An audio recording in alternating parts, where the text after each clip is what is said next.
So I wanted to continue the discussion on parents who are sexual predators towards their children.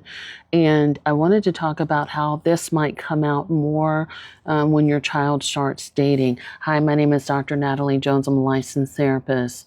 As a retired attorney who represented abused and neglected children, would really see it when it comes out when a child dates, especially if the sexual abuse happened. Another big one was when alcohol and other substances lowered the abuser's inhibitions. And I want to say I appreciate this commenter who offers a lot of great comments, by the way. And I wanted to say that this is true, and I think that I've had posts about subject matter like this before, but I wanted to again continue the discussion just because there were some people that expressed confusion around this.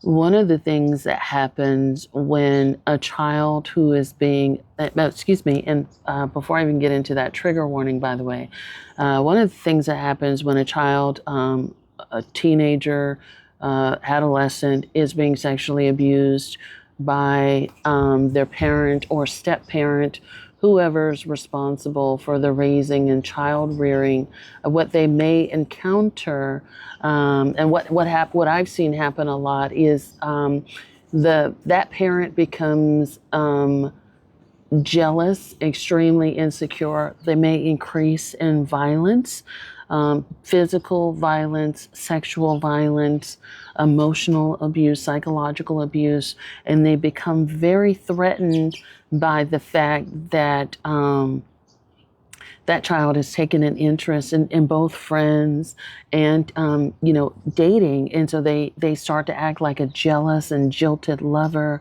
They demand to know everything. They may demand, and sorry if this is explicit, to have rough sex, just so you don't forget who's better and, all of that kind of stuff. They may also demand that you not date.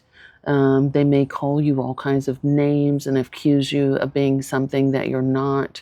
They may be extremely mean or aggressive towards the person that you're dating, and to try to show that they're the bigger, better person for you.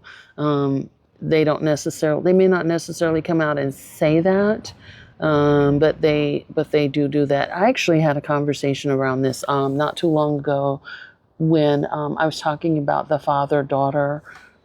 We had a lot of conversations around the father-daughter drama and fathers who would, accusing their daughters of being a tease and all of this other kind of stuff when they started dating. One woman talked about how her father was embarrassing her online in front of his and her friends by making inappropriate comments under her photos. So you may see that kind of stuff as well. The smear campaign, as many like to call it, where they essentially are trying to smut you up, where nobody would want you. You're damaged goods, you're trash, and they're trying to portray that to other people so that they could lose interest, get freaked out or weirded out by how aggressive this parent is, or the type of relationship that you have, and no longer wanted to have anything to do with you. Lifetime Movie Network made some movies about this many, many years ago. I cannot think of the name of one right off the top of my head, but I know that I've seen one. And I feel like there was one, actually, too, one of my old-time favorites, too, with Gwyneth Paltrow and Robert Urich, if I'm not mistaken, where her dad got really aggressive with her boyfriend. I could be wrong, but I feel like just right off the top of my head, that's one that I'm thinking of. And where her dad was he was all kinds of, he had a lot going on. But it's a good movie. I have to rewatch it just to make sure I'm telling you that accurately. But I know for sure there's certain Lifetime movies out there on the topic. But yeah, there's anything, and they may even go out of their way to call the person that you're seeing, drive by their home, try to threaten them, things of that nature. But as this commenter said, when they may use alcohol or other substances when their inhibitions are lowered and start to become touchy-feely. And I used to encounter this a lot, especially when I worked with, child sex offenders. And I know I've talked about this before, specifically when they talk about methamphetamine use. That's usually the number one co-occurrence with child sex abusers that I've seen is methamphetamine. A lot of people they would blame it on that particular substance of choice and say it wasn't me, it was that. And that drug just makes me get active, and I can't stop being active. That's how they call it when I'm using that. And so they would definitely blame it on that, blame it on alcohol, other substances as well, like that just does something and it alters their brain chemistry. They can never say why they won't stop it though. If that was the case, why don't you stop it though?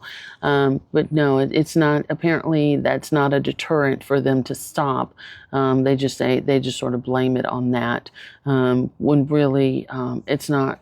It's not that. They like to use as an excuse to do the things that they really were going to do anyway. And a lot of times, many of them will even commit said acts even when they're sober. But anyhow, thanks so much for this commenter, and I appreciate taking the time to talk about this. Thanks so much. Take care.